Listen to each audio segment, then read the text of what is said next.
en este segundo día del SINGA, participando en una mesa. Así que si nos puedes comentar qué te pareció, cuáles fueron los debates. Bueno, la mesa era sobre como nuevas amenazas, ¿no? Nuevas amenazas al campo por la dominación tecnológica, corporativa y algunos mitos nuevos para promover el sojuzgamiento, digamos así, del campo. Entonces, en la presentación, en el debate, digamos así, lo que yo traté de exponer a partir del trabajo del grupo ETC es, por un lado, que ya existen muy pocas corporaciones transnacionales que dominan toda la cadena agroalimentaria, ¿no? Pero eso oculta una realidad, que es que hoy en día todavía la mayor parte de la población mundial, más del 70%, se alimenta de lo que nosotros llamamos las redes campesinas. O sea, los campesinos y campesinas, las y los pescadores artesanales, pastores, huertas urbanas, o sea, todo esto que es como despreciado por las estadísticas y el sistema dominante, en realidad alimentan a más del 70% de la población. Y además lo hacen con menos del 25% de la tierra, eso es promedio global, ¿no? Menos del 25% de la tierra y mucho menos del 25% de los recursos. Por ejemplo, solamente usan moderadamente el 10% de todos los combustibles fósiles que se usan en agricultura. Y proveen la alimentación mucho más sana, más nutritiva. Eso es porque al producir en pequeña escala tiene mayores nutrientes, de la mayoría de la población, ¿no? Del mundo. Sin embargo, la cadena agroindustrial, que está dominada por unas 20 transnacionales, usan, bueno, la otra parte, el 70-80% de los recursos, del agua, el 90% de los combustibles, y solo llegan a un equivalente de 30% de la población mundial. Entonces esto es de una enorme injusticia en sí, ¿no? Pero además está lleno de mitos en cuanto a hacernos querer que creamos que lo que se necesita es producción industrial para poder alimentar a la población, cuando en realidad lo dificulta y llena de problemas, ¿no?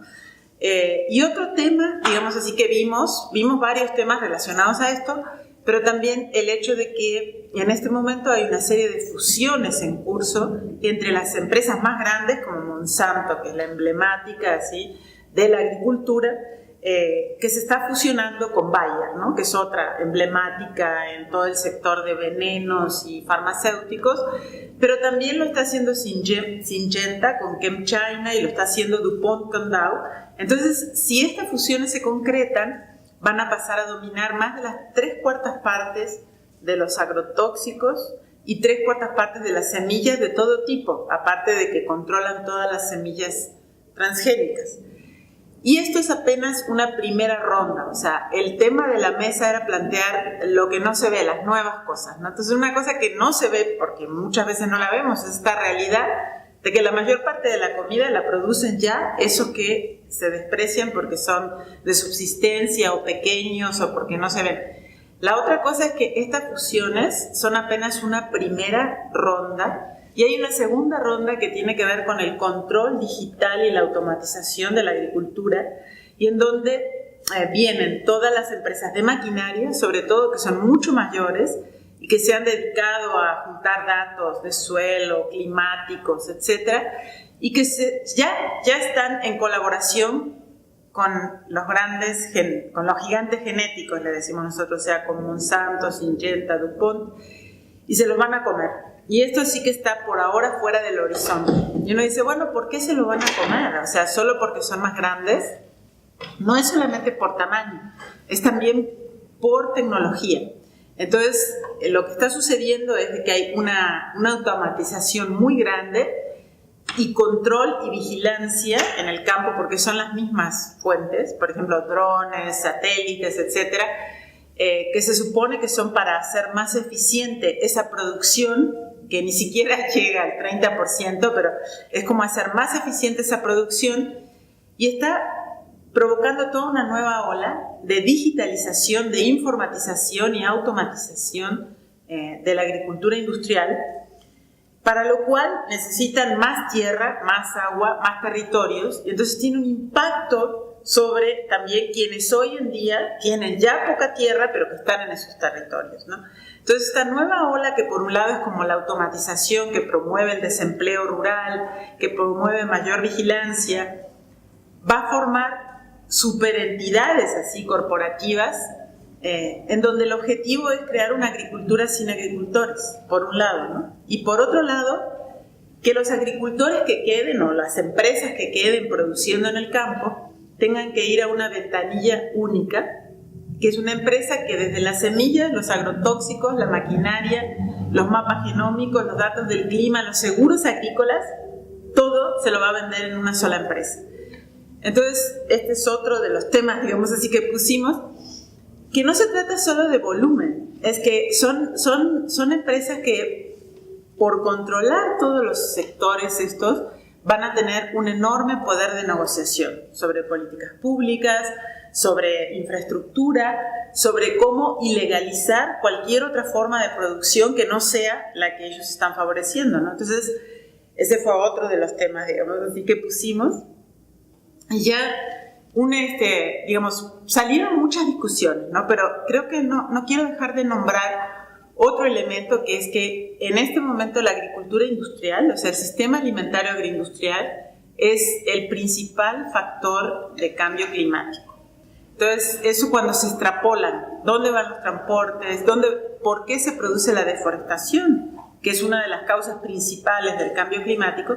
Y del 70 al 90% de la deforestación es avance de la frontera agrícola industrial. Entonces, todo esto cuando se habla de agricultura no se considera, ¿verdad? Pero la mayor parte de la energía, de todo eso, va finalmente a eso y hace que el sistema alimentario agroindustrial provoque más o menos la mitad de los gases de efecto invernadero.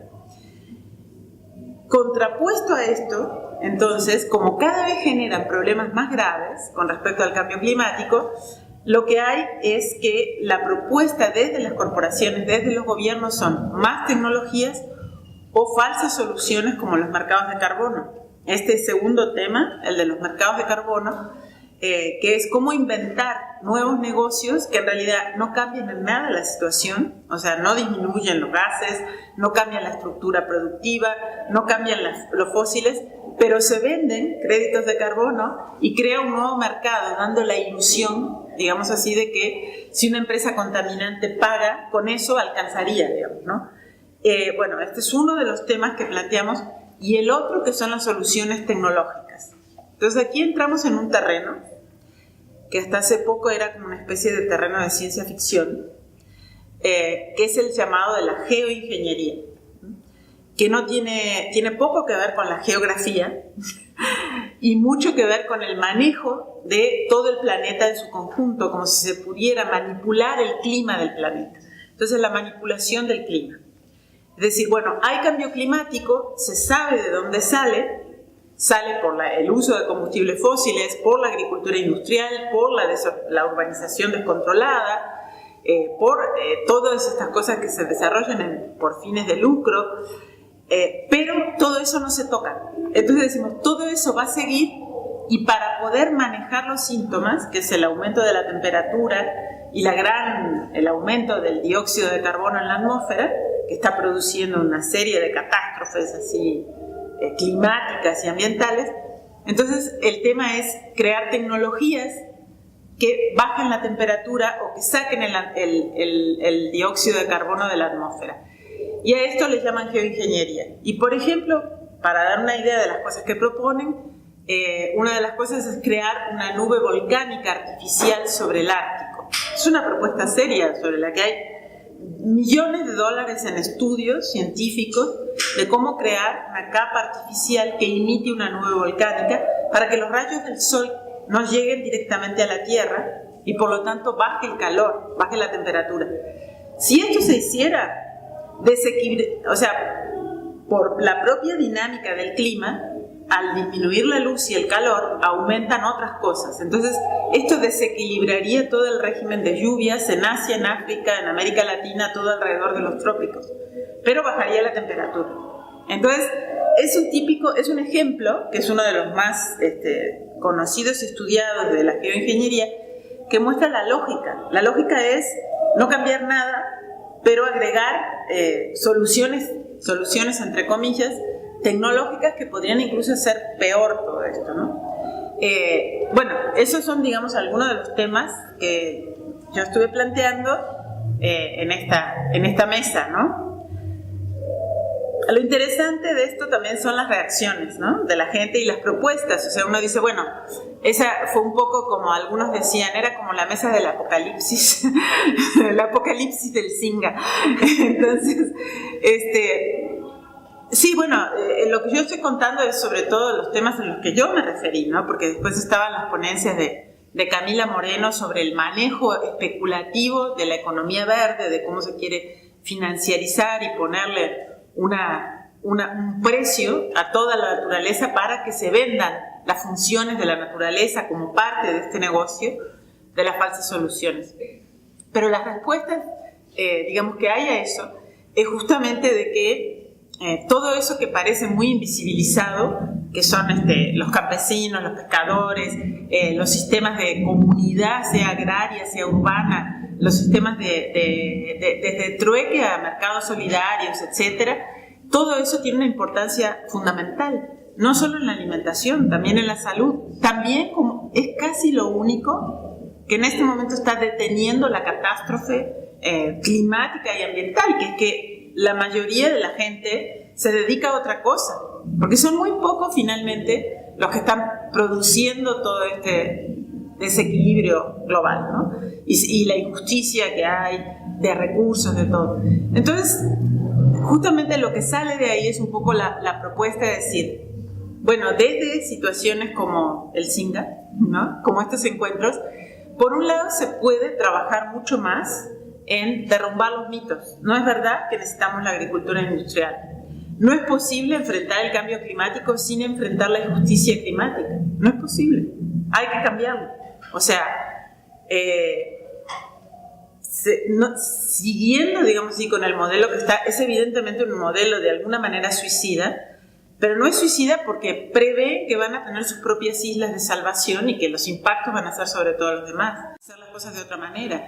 Y la prueba de ello, la prueba más fehaciente justamente son las comunidades rurales, indígenas, todas las formas, digamos así, comunitarias, que no solamente es resistencia así como activista, que también lo es en muchos casos, sino que además es una construcción desde lo local, desde los territorios, que es la que alimenta a la mayoría de la población mundial. Entonces es como decir, bueno, hay que afirmar todo eso, hay que derrumbar los mitos, que es un papel que también la academia tiene un papel fundamental en eso, y tenemos que entender que si no apoyamos esas iniciativas, no es un problema solo de los que están en los territorios, es un problema de todos. O sea, la salud, el aire, el agua, pues no, ninguno podemos vivir sin eso, ninguna, digamos.